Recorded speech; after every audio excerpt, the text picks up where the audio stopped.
최신 트렌드를 스피디하게 알려드리는 미래교육 인사이트. 우리 미인합시다.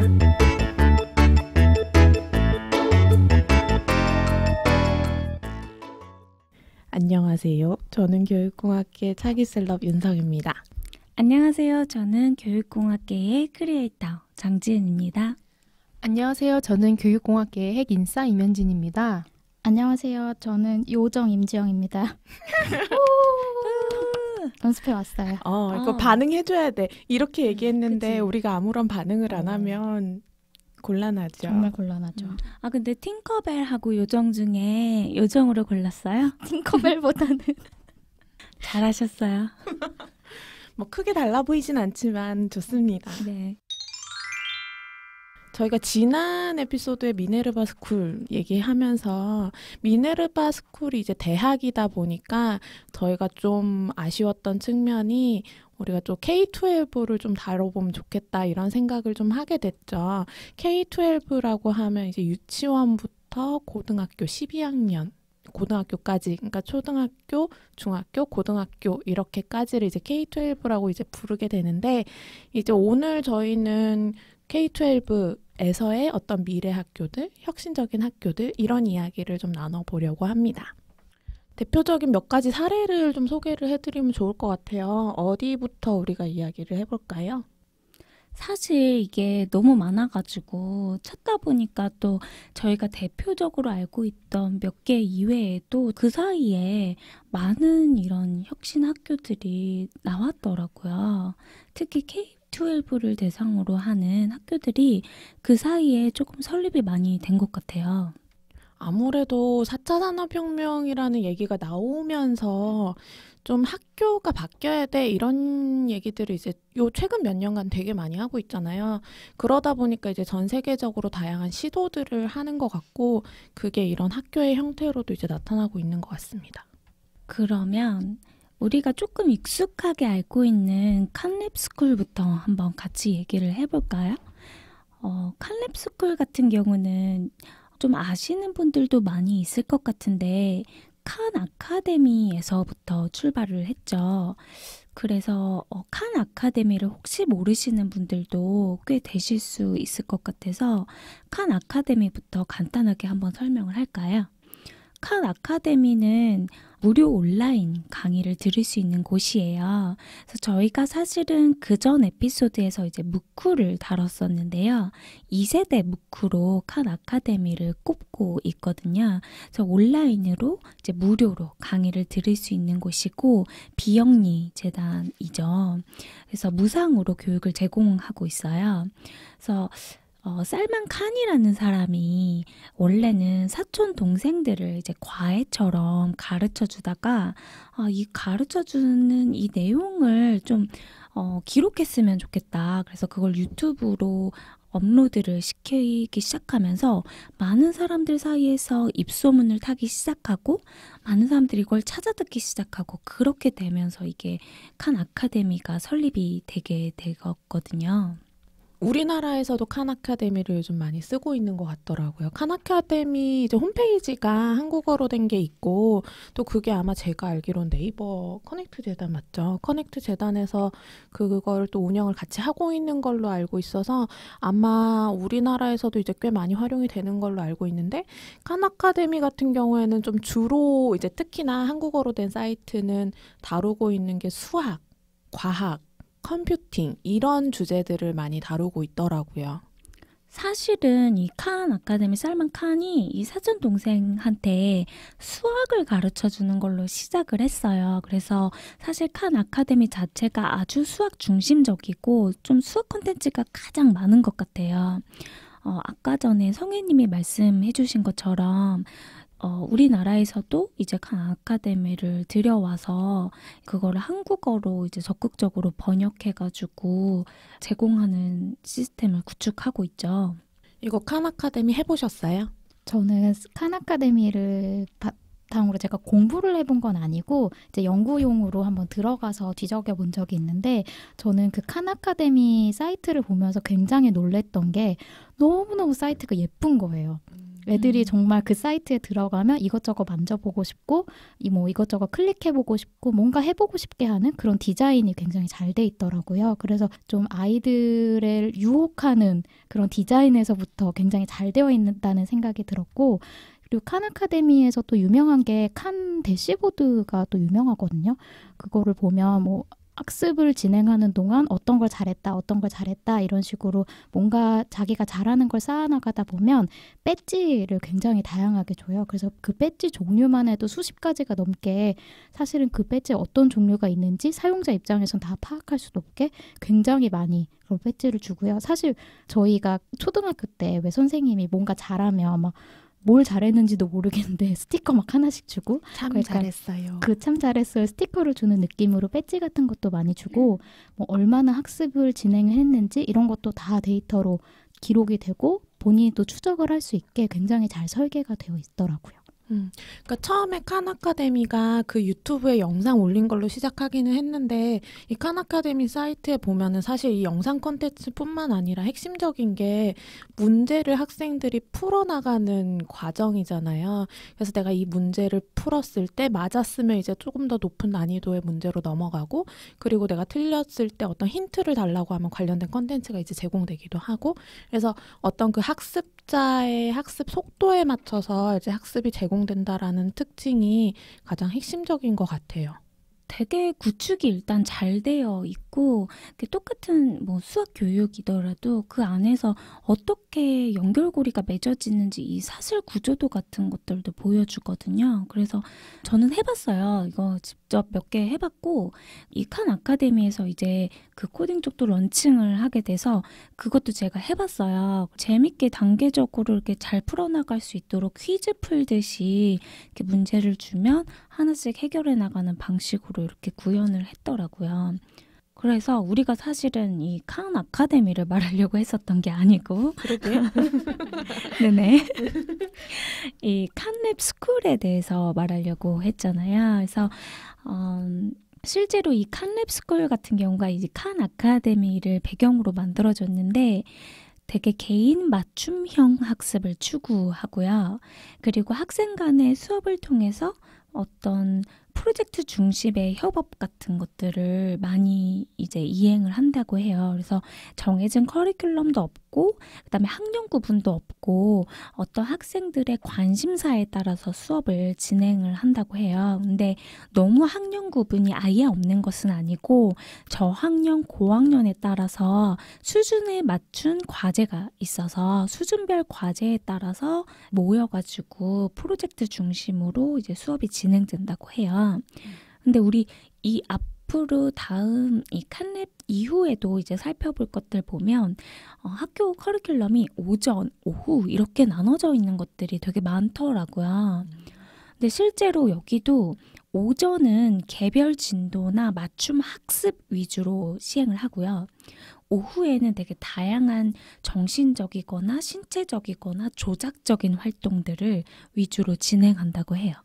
그러니까 지금 조금 더 이제 명확하게 하기 위해서 이제 얘기를 하면, 칸 아카데미는 온라인 기반인 거잖아요. 근데 이제 칸랩 스쿨 같은 경우에는 그 칸 아카데미의 어떤 교육 철학을 그대로 가지고 오되 오프라인의 어떤 학교를 만든 거고, 이제 지은님이 설명해 주신 것처럼 어떤 개별적인 학습 시간과 프로젝트를 이제 수행하는 그런 학습으로 주로 구성이 되어 있는 것 같습니다. 그래서 2014년도에 미국 캘리포니아에서 처음으로 문을 열었거든요. 그러니까 사실은 정말 얼마 안 된 학교인 거죠. 맞아요. 오늘 얘기할 주제들이 대부분 다 그때쯤 만들어진 것 같아요. 그렇게 오래되지 않았고, 왜냐하면 사실 우리가 이 교육이 바뀌어야 된다는 얘기를 물론 오래전부터 해왔지만 사실 굉장히 좀 이렇게 피부로 와닿으면서 위기감을 느낀 게 요때쯤의 시기인 것 같아요. 그리고 대표적으로 그렇다면 전통적인 학교랑 뭐가 다르냐 했을 때 방금 말한 그런 다른 점들도 있지만, 일단 숙제랑 시험을 없앴다라고 이야기를 해요. 시험. 지영님 시험 얘기하니까 얼굴이 좀... 저 다음 주 금요일에 큰 시험이 있어요. 그러니까요. 칸랩 스쿨에 가면 시험이 없다고 하는데 칸랩 스쿨 갈까요? 그냥 공부 더 안 하면 돼요. 간단하네. 지금 미래교육 팟캐스트라고 해놓고 저희 교육 팟캐스트인데 이제 공부하지 말라고 학습하지 말라고 이렇게 얘기하는 건가요? 어쨌든 근데 공부와 학습과 이제 시험이 우리는 사실 되게 많은 경우에 일치하는 맞아요. 개념으로 느껴왔는데 그렇지 않다는 거죠. 시험을 없앴다라고 하는 거는. 그 칸랩이랑 또 되게 비슷한 학교가 있죠. 무슨 담임 교사도 없고 학년도 없는 그런 학교? 어디죠? 네덜란드에 스티브 잡스 스쿨이라는 게 있다라고 합니다. 저는 사실 스티브 잡스 스쿨을 이번에 이 편을 준비하면서 처음 알게 됐어요. 근데 너무 딴소리일 수도 있는데 왜 네덜란드에 스티브 잡스 스쿨이 있는 건지 좀 궁금하더라고요. 그러게요. 혹시 아는 분 계신가요? 아, 답 못 찾아오셨나요? 저는 떠넘기는 건가요? 저는 거의 디스패치 수준으로 이제 조사를 했거든요. 오. 근데 지금 제가 알아낸 바로는 그냥 그 스티브 잡스 스쿨이라는 곳이 일단 그 학교의 가장 큰 특징이 모든 학생들한테 아이패드를 하나씩 주고 그걸 기반으로 해서 수업을 하는 걸로 이제 뭔가 교육의 혁신을 이제 불어일으킨 거거든요. 그러니까는 왜 학생들한테 아이패드를 하나씩 줬냐? 그러면은 그러니까는 퍼스널라이즈드 러닝, 그러니까 개인화된 교수 학습을 위해서 이제 아이패드를 지급을 했어요. 그래서 그러다 보니까 그거를 굉장히 좀 강조하고 싶어서 아예 학교의 그 브랜딩을 스티브 잡스 스쿨이라고 한 것 같고, 이 스티브 잡스 스쿨의 시작이 어떻게 된 거냐면 그 히스토리를 파고 들어봤더니 네덜란드의 한 기업가가 자기 딸이 이제 앞으로 살아갈 세상을 교육을 이제 시키려고 보니 학교에서 교육을 배우는 걸로는 도저히 내 딸은 이 미래 세상을 살 수 없겠다라는 생각을 한 거예요. 그래서 그 기업가의 이름이 뭐냐면 네덜란드 사람이어가지고 발음이 굉장히 좀 어려운데 마우리스 드 혼트라는 사람이래요. 근데 이 사람이 교육계 쪽의 기업가가 아니고 굉장히 유명한 네덜란드의 여론조사 기관의 사람이라고 해요. 그러니까 굉장히 좀 트인 분이시죠. 그래가지고 이제 자기의 그때 당시 만 4살의 딸을 교육을 시키면 어떻게 하면 좋을까라는 고민을 하다가 이런 교육 기관을 한번 세워보자라고 생각을 해서 스티브 잡스라는 스쿨을 이제 세우면서 모든 학생들한테 개별화된 교육을 제공할 수 있도록 해가지고 이제 같이 공통으로 배우는 클래스도 있고, 그다음에 그 출퇴근 시간이 아니라 뭐라죠? 등하교 시간. 등하교 시간이 학생들이 이제 개별적으로 이제 선택을 해가지고 자기 편할 때 할 수가 있는 거예요. 그래서 자기가 원하는 시간대 공부를 하고 그 공부는 이제 지도 교사가 있고 그 교사가 이제 그 학생을 지도를 해주는데 대부분 이제 앱 기반으로 뭐 수학이면은 수학 정원이었나요? 그런 앱을 기반으로 이제 그 패드에서 교육을 하는 거예요. 이제 이렇게 하다 보니까 네덜란드 정부 입장에서는 이게 굉장히 너무 혁신적인 거죠. 그래가지고 이 학교가 언제 선정됐는지는 모르겠지만 가장 세상에서 혁신적인 학교로 13개 중에 하나로 이름이 올랐다고 해요. 테크 인사이더라는 뭐 어떤 기관에서. 근데 몇 년도인지는 잘 모르겠는데 아무튼 이렇게 너무 잘하다 보니 이제 정부에서는 이거를 공교육에 도입을 하자라는 이제 생각을 하게 된 거예요. 그래가지고 이 학교를 지금 네덜란드 2016년 그 기준으로 35개 정도가 공교육에 이 학교 시스템이 도입이 되고 심지어 남아공까지 진출을 해가지고 2016년도에 한 2개 정도 학교가 이제 오픈이 됐다고 하거든요. 스티브 잡스 스쿨이. 근데 뭐 지금 2018년도니까 좀 더 업데이트가 됐을 것 같아요. 근데 아직 현재 위키피디아에는 이 정도까지 나와 있습니다. 출처 위키피디아였군요. 네. 아니 근데 저는 아이패드를 나눠준다라는 걸 알고 있었는데 그걸 스티브 잡스로 연결시킬 생각을 못했던 것 같아요. 그래서 아니 약간 그러니까 여기서 한 번 더 짚고 넘어가자면 여러 가지 타블렛을 나눠줄 수도 있는데 아이패드를 나눠줬기 때문에 스티브 잡스 학교인 거예요? 그런 거죠. 진짜로요? 근데 사실 전후가 반대일 수도 있지 않을까? 내가 스티브 잡스 스쿨이라고 이름을 지어놓고 애플에 가서 우리 아이패드 좀 싸게 주세요 하면 싸게 주고 싶지 않겠어? 그럼 거기서 딜이 안 되고 갤럭시를 했으면 그러면 이름 바꿔야죠. 갤럭시 스쿨이라고. 갤럭시 스쿨이 아니라 그러면은 네, 여기까지. 아니 근데 실제로 이 홍보 자료를 보면 여기 스티브 잡스 학교에서 홍보하는 자료를 보면 진짜로 계속 아이패드로 수업하는 아이패드를 가지고 수업하는 학교, 스티브 잡스 학교 이런 식으로 그 아이패드를 되게 전면에 내세워서 많이 홍보를 하기는 하더라고요. 그래서 저는 사실 거기까지 파고들지는 못하고 제가 이 스티브 잡스 학교에 대해서 자료를 찾아봤을 때는 저는 이렇게 이해를 했어요. 아, 이렇게 지류랑 우리가 교과서, 우리 그때 디지털 교과서 얘기도 했었는데 이렇게 지류나 어떤 지류 형식으로 된 교과서나 서적이나 참고 자료나 이런 것들을 최소한으로 하고 태블릿 PC를 이용해서 이제 대부분의 교육을 시행하고 여기에 학습자 개인별로 자신의 그 트래킹하는 시스템이 구축되는 그런 걸로 이해를 했었거든요. 네, 근데 이 학교에서 굉장히 아까 그 현지인님께서 여러 가지 다 짚어주셨는데 되게 중요한 게 이 학교 홈페이지에 들어가면 러닝 골스 오리엔티드라는 게 있어요. 그러니까 각 학습자들이 학습을 시작하기 전에 자신의 학습 목표를 먼저 설정을 하게 하거든요. 그 다음에 그거에 따라서 다 공부가 이루어지게 한다라는 점에서 개별화된 학습을 지원을 하는 것이고, 그다음에 여기서 되게 중요한 좀 테크놀로지가 있다면, 그러니까 아이패드를 그냥 나눠주고 그걸로 알아서 뭐 찾아서 공부해 이런 게 아니라 굉장히 다양한 어플들이 이 아이패드에서 사용이 된다고 해요. 그래서 그거를 종합해서 에스쿨 툴즈라고 얘기를 하는데 정말 여러 가지라고 얘기를 할 수 있는 게 7가지나 된다고 해요. 그래서 에스쿨 코어, 에스쿨 트래커, 에스쿨 폴리오, 에스쿨 그룹, 에스쿨 플래너, 뭐 메신저, 데스크라는 게 있어서, 그리고 이것들이 다 학생들만 사용하는 게 아니라 교사, 학생, 그 다음에 부모님까지도 이 어플을 같이 이용해서 모두가 참여하는 학습이 이루어질 수 있다라고 합니다.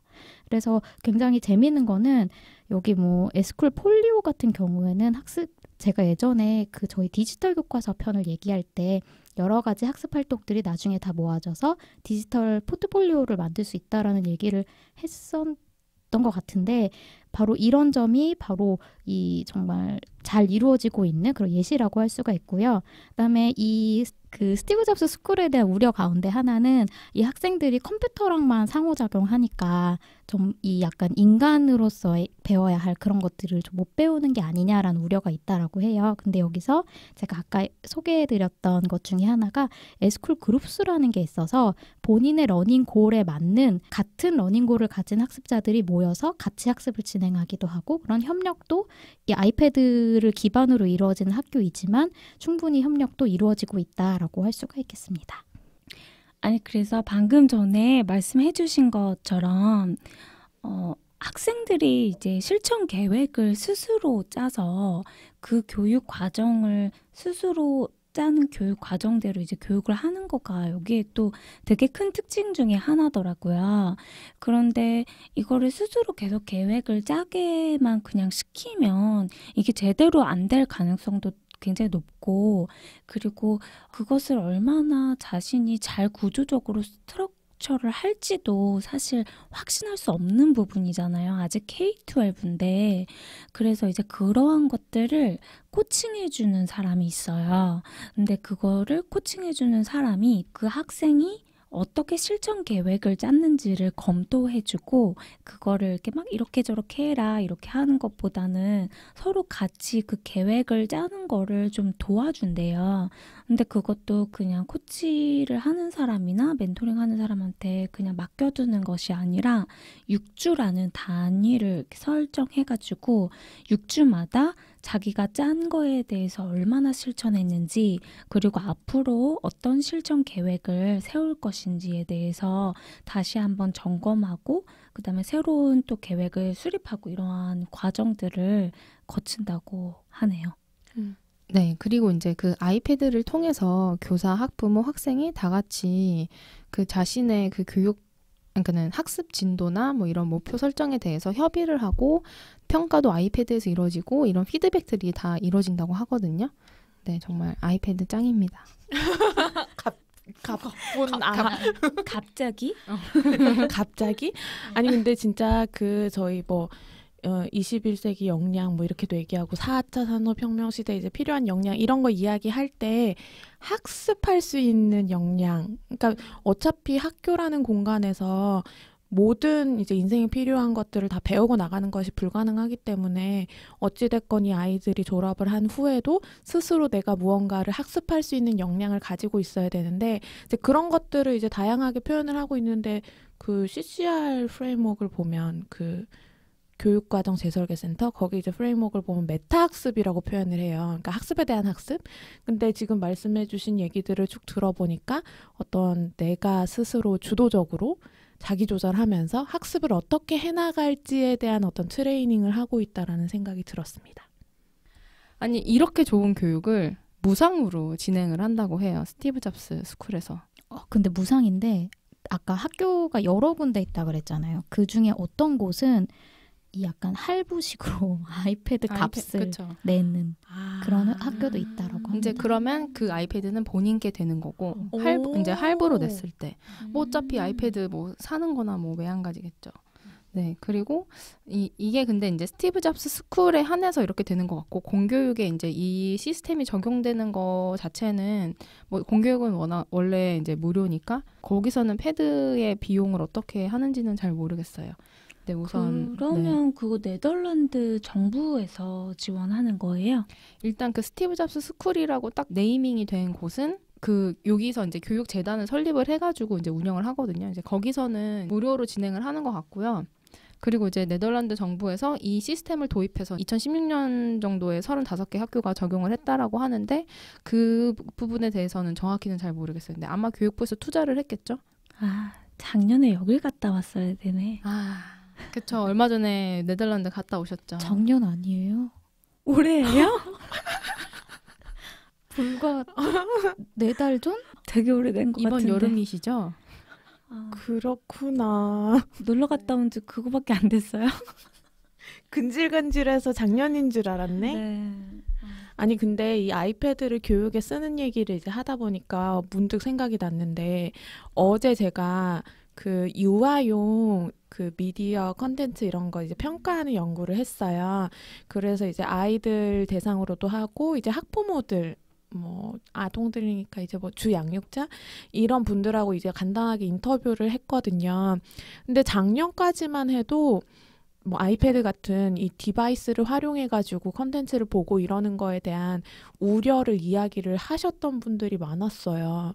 그래서 뭐 작년에도 이제 AR, VR 이런 컨텐츠를 보여드렸었는데 그때도 뭔가 이렇게 시력이 저하되지 않을까 혹은 이거 너무 과몰입하지 않을까 이런 이야기들을 하셨는데 어제 저희랑 이야기 나눴던 그 부모님은 어차피 이 아이패드 같은 디바이스를 없이 살 수가 없는데 이미 너무 일상생활에 깊숙이 들어와 있는데 이거를 교육적으로 활용할 수 있는 좋은 컨텐츠들이 만들어지는 거는 너무너무 반가운 일이다 이렇게 얘기를 하시더라고요. 그래서 이 패드를 또 교육에서 활용하는 거에 대한 어떤 보통의 이런 학부모들 사이에서의 어떤 인식도 점차 좀 긍정적이어지는 것 같다라는 생각을 하게 됐어요.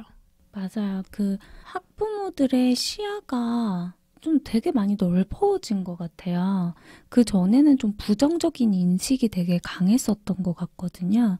근데 최근에는 조금 많이 열려있는 것 같은 느낌이 들더라고요. 제가 뭘 찾았냐면 지금 네. 왜 스티브 잡스 학교라고 이야기했는지를 찾았거든요. 저도 그거 얘기하려고 했는데. 기다리고 있었구나. 같이 네. 찾았어? 지금 오마이뉴스의 2013년도 기사를 제가 찾았는데 질문을 한 거예요. 아까 그 이름 어려운 분, 마우리스 드혼트라고 하는 분.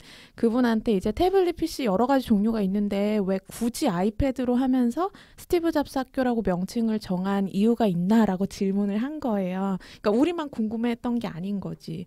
그렇게 질문했더니 스티브 잡스는 새로운 시대의 어떤 첫걸음을 만든 인물이다. 그래서 이 인물의 어떤 상징적인 의미가 충분히 가치가 있다라고 생각을 했다라고 이야기를 했네요. 다른 이유가 있는 게 아니라. 그래서 그 아이패드를 활용을 해서 그 다양한 어떤 교육용 어플들이 있고 이런 것들이 이제 스티브 잡스가 살아있던 시절에 많이 이제 만들어져서 공들인 부분이기 때문에 이제 그런 의미에서 이거를 이름을 짓게 됐다라고 이야기를 하는 기사가 있네요. 네, 그래서 이제 조금 더 보충 설명하면 스티브 잡스가 아이패드를 교육적으로 활용하기를 굉장히 갈망을 했었다고 하고요. 그리고 이 재단 측에서 그 스티브 잡스 스쿨을 만든 그 네덜란드 재단 측에서는 꼭 아이패드로 사용할 필요는 없고 더 효과적인 교육용 패드가 있다면 이제 그거를 사용할 수도 있다. 근데 이제 현재는 아이패드에서 교육용 앱들이 굉장히 잘 나와 있기 때문에 이것을 사용을 한다라는 입장인 것 같습니다. 아니 이번에 나온 아이패드 진짜 좋아 보이더라고요. 며칠 전에 나온 거 보셨어요? 펜도 새로 나왔는데 보셨어요? 근데 맞아요. 너무 비싸더라. 너무 비싼 것 같아요. 그쪽은 다. 그러니까. 근데 그 새로운 모델을 이제 학교에 쫙 깔려고 하면 진짜 너무 비쌀 것 같은데. 딴소리였습니다. 네. 그래서 이런 뭐 아이패드를 기반으로 한 어떤 디지털 매체를 기반으로 하는 이제 학교들이 사실 많은 시도들을 하고 있는데 제가 어떤 사례를 발견했는데요. 일본의 사례인데요. 이건 좀 너무 같다 싶은 그런 사례를 제가 발견을 했어요. 이름도 N입니다. 맞아요. N고등학교. 일본에 있는 N고등학교. 이 N 고등학교는 IT 기업 드왕고가 설립한 학교예요. 그래서 N이 네트워크에 다들 그렇게 생각하셨겠지만 그 N이고요. 근데 이 네트워크의 N 말고도 새로움의 new, 뭐 다음의 next의 N을 이제 의미한대요. 그래서 이제 미래의 학교예요. 근데 여기가 이제 되게 유명해진 게 이제 VR이거든요. 여기서 되게 이렇게 이슈몰이를 한 두 가지의 사건이 있었는데 하나가 입학식이에요. 맞아요. 저도 기사로 그걸로 처음 알았어요. 네, 저도요. 처음에 입학식으로 저도 처음 알았거든요. 그래서 여기 입학식을 하는데 학생들이 다 그 입학식 현장에 다 모여서 이제 VR을 가지고 이제 VR 안으로 들어가서 이제 거기서 입학식을 하는 거예요.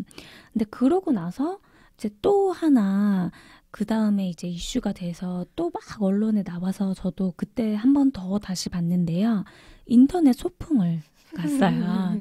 그래서 소풍인데 전부 다 같은 시간에 VR을 끼고 뭐 VR의 어떤 한 공간으로 이제 소풍 가듯이 다 같이 거기 모인 거예요. 그래서 그걸 했는데 여기가 되게 이슈몰이를 하고 되게 독특하고 이렇게 사람들이 막 와 이게 뭐야 이렇게 하는 이유가 저도 이 사진 때문이거든요.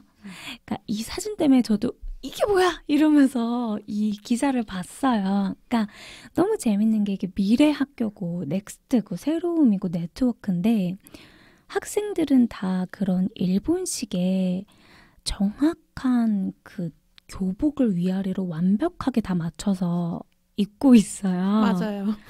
그리고 도와 열을 딱 맞춰가지고 넥타이도 딱 가지런히 매고.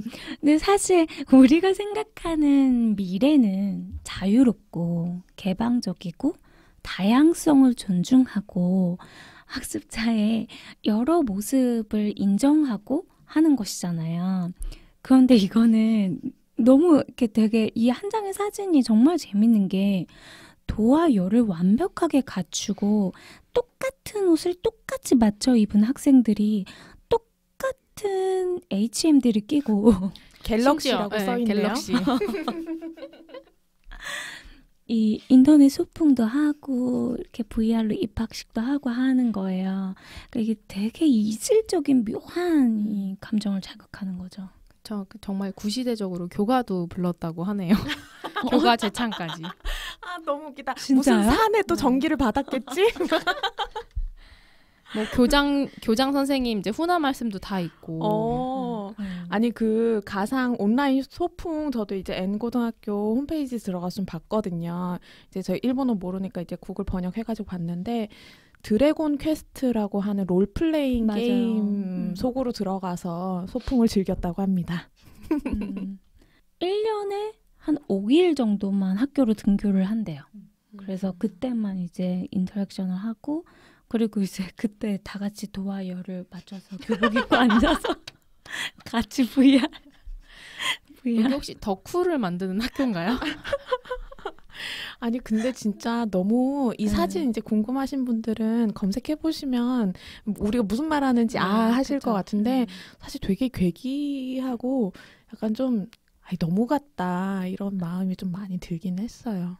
사실 미래 학교라는 게 이런 최신 IT 기술을 많이 쓰자라고 하는 게 미래 학교의 목표가 아니라 결국은 우리가 어떤 역량을 키워주기 위해서 어떤 교육 방식을 적용할 것인가 그런 걸 하다 보니까 이런 디바이스가 들어오게 되는 거라고 저는 생각을 하는데 이거는 무슨 좀 너무 간 것 같아요. 그쵸. 저희 방금 전에 소개했던 스티브 잡스 스쿨도 뭔가 이렇게 최신 아이패드를 활용해서 교육을 하긴 하지만 뭔가 그 아이패드 활용하는 것 자체가 목적이 아니고 그거는 하나의 툴이고 이제 IT 인재를 양성하는 것도 아니고 미래 교육을 위한 이제 새로운 방식을 도입을 하는 건데 이 N 고등학교는 과연 어떤 것이 바람직한지 다시 한번 좀 생각을 해봐야 될 것 같아요.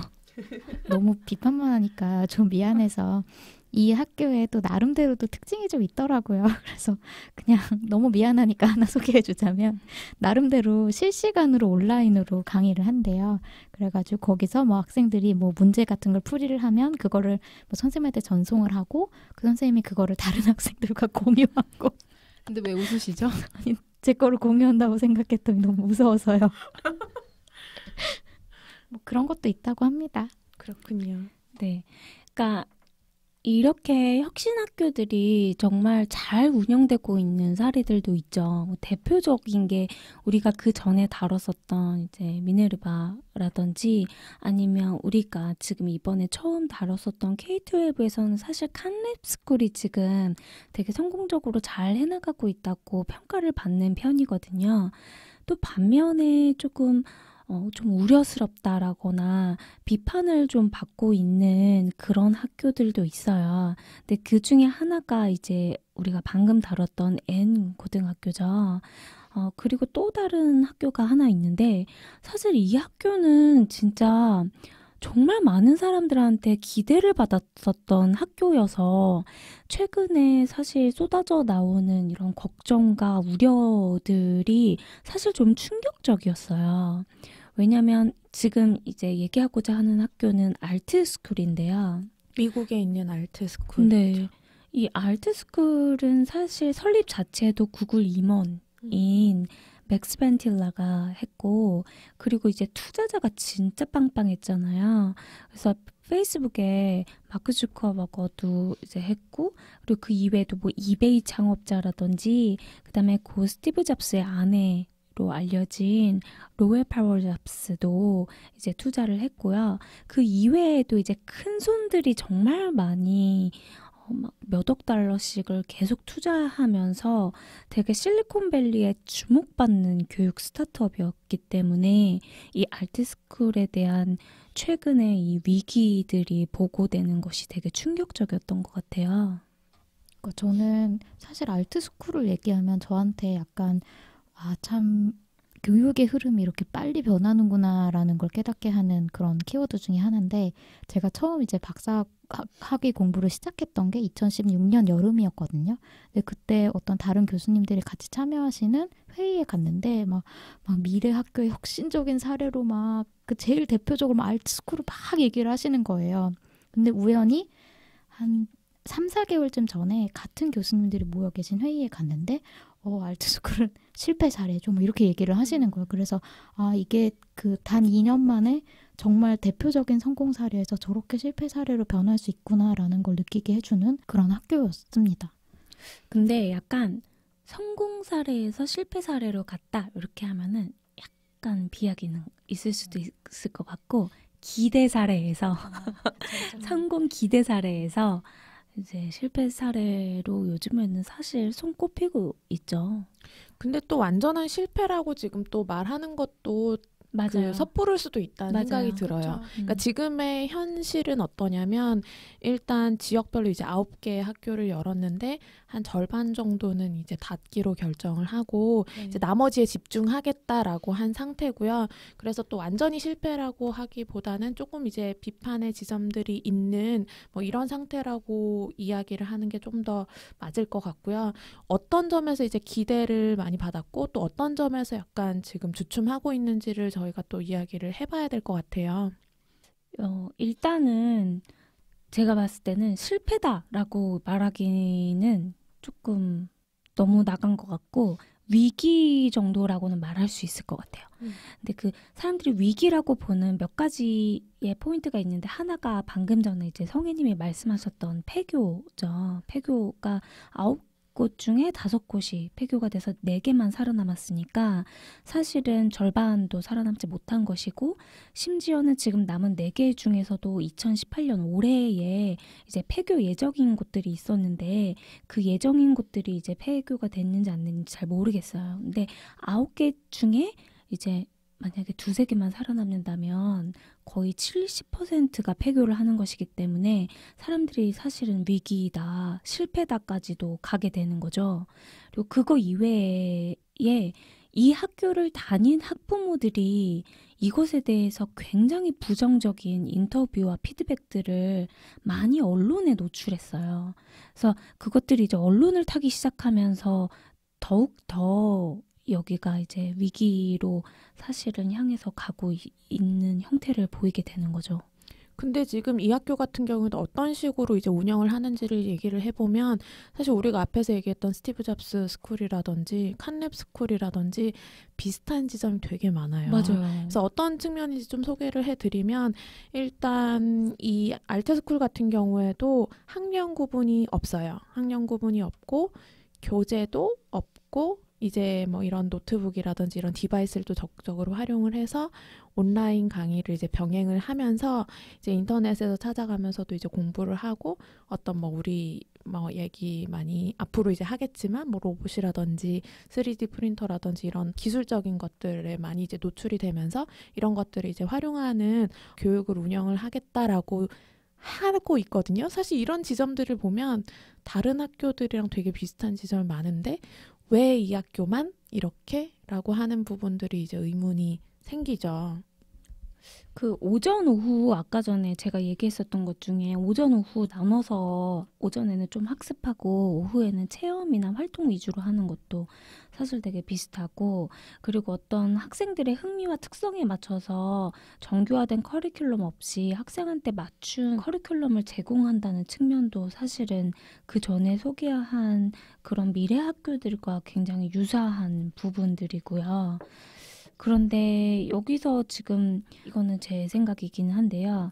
그 학부모들이나 여기가 지금 위기다, 실패다라고 이제 보고하고 있는 그 것들을 자세히 살펴보면 운영적인 측면에서 제대로 운영을 못한 것 같은 느낌이 많이 들어요. 왜냐면 학부모들이 예를 들어서 뭐 컴플레인까지는 아니더라도 문의를 하거나 질의를 했을 때 그것에 대해서 학부모를 충분히 이해시킬 만한 정확한 답변을 주지 못하니까 이제 학부모들이 불안감이 쌓여가게 되는 거죠.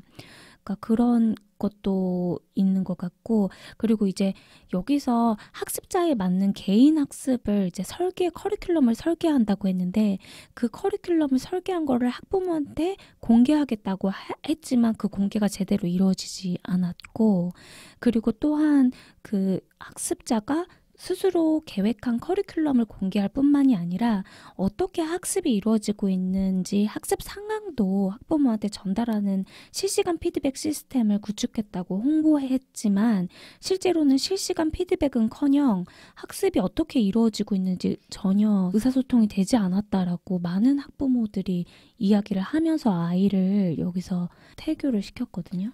네, 지금 또 하나 이제 주장을 보면은 이제 이 학교가 약간 좀 기존에 학교에서 배울 수 없었던 IT 쪽이나 코딩 교육 쪽을 좀 강화해서 이제 디지털 인재로 키우려고 했는데 문제는 기초적인 학습 능력이 이 학교에서 이제 습득을 못해서 아이들이 이제 뭐 읽기, 쓰기 이런 기본적인 학습 능력이 갖춰지지 않은 상태로 학교가 이제 진행이 되고 그러다 보니까 애들이 이제 기초 능력이 저하되면서 학교 교육을 따라가지 못하고 과제를 인터넷에서 베끼고 이런 문제들이 막 발생을 했다고 해요.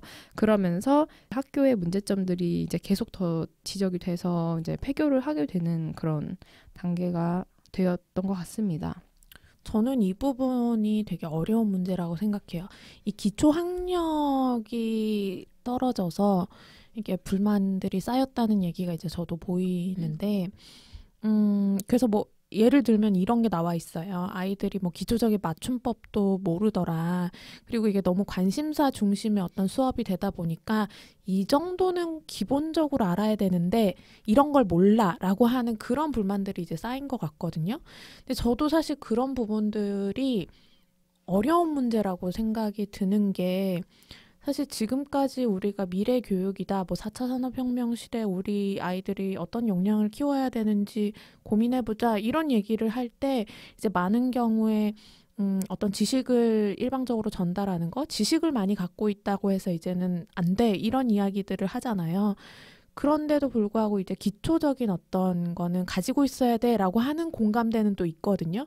그러니까 어디까지를 우리가 해줘야 되는 것인가, 이 부분이 사실은 알 것 같으면서도 어려운 문제라는 생각이 저도 들어요.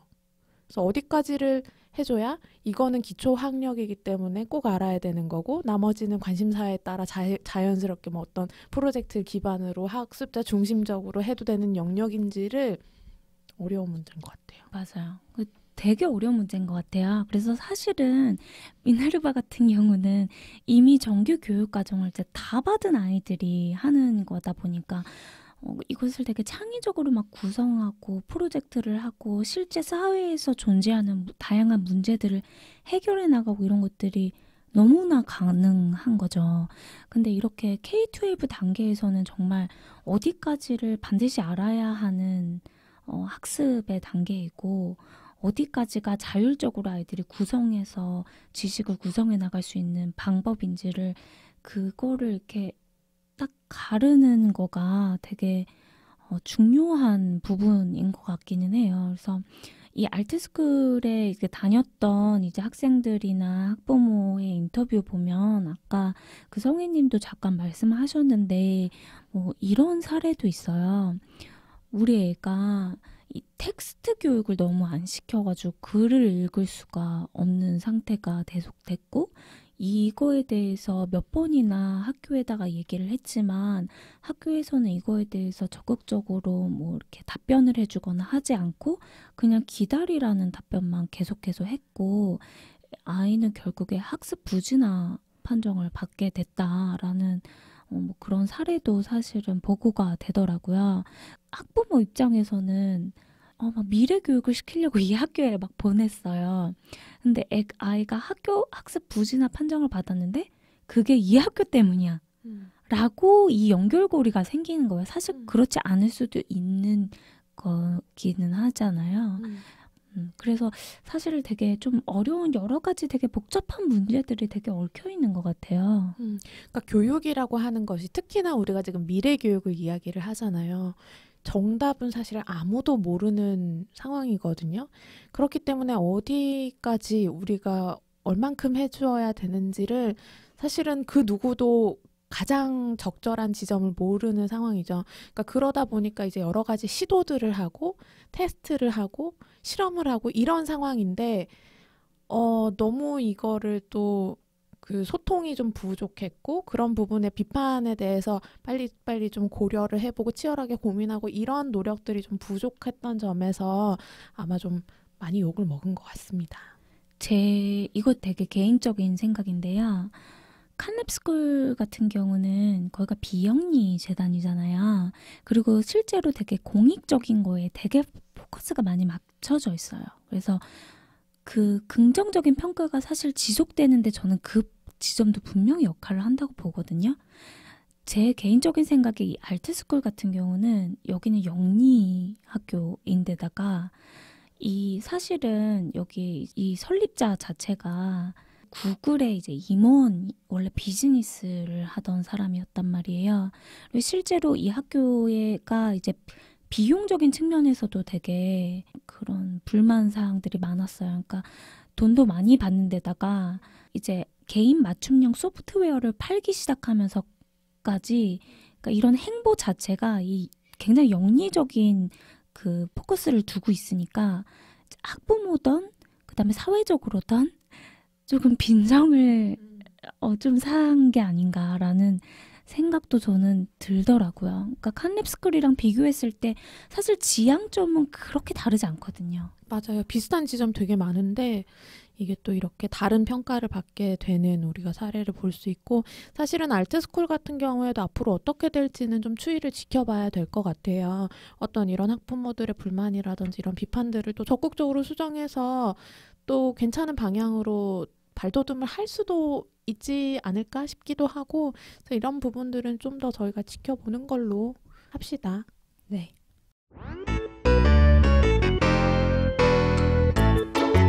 교육계의 최신 트렌드를 스피디하게 알려드리는 미래교육 인사이트.